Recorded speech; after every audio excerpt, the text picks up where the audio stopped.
Hi, ladies. It's Dr. A coming to you just for a couple of minutes here to talk to you about Regency, the new life stage that has emerged for women since 1900. And I call Regency Women's New Power Years, and it spans the ages from about 45 to 70 plus or minus.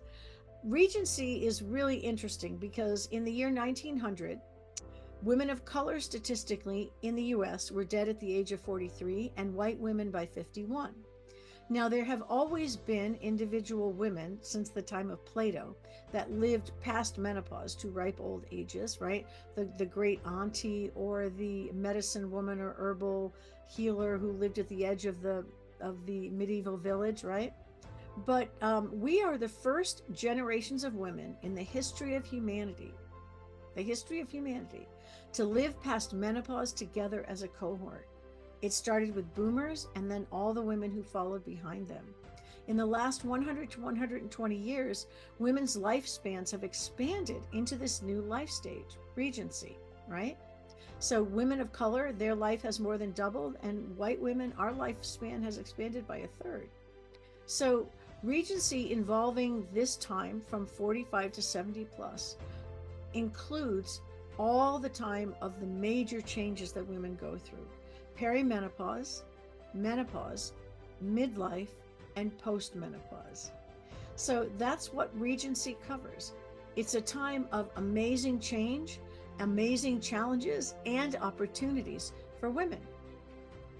So at a time when we're about 45 and perimenopause starts, and then we go through menopause, which of course is just the actual day or moment that you realize that you haven't had a period for a year and then you never bleed again.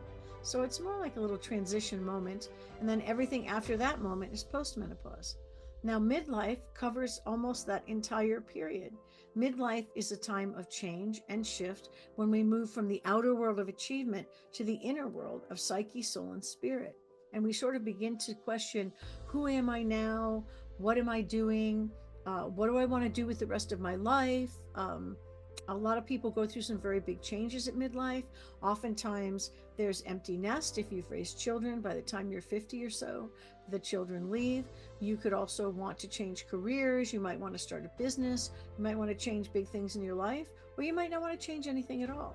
But Regency is this period of time from 45 to 70 when women have all of their life experience, they have all of their career wisdom, right?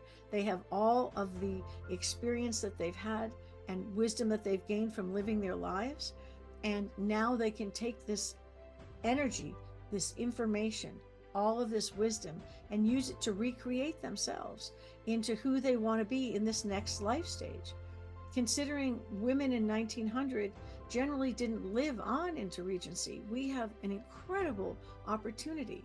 We have more political power, cultural power, and financial power than we've ever had in our lives as women in Regency.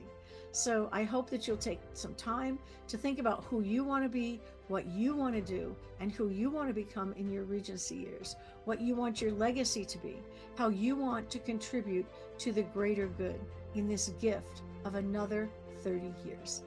Take care. This is Dr. A saying have a great day.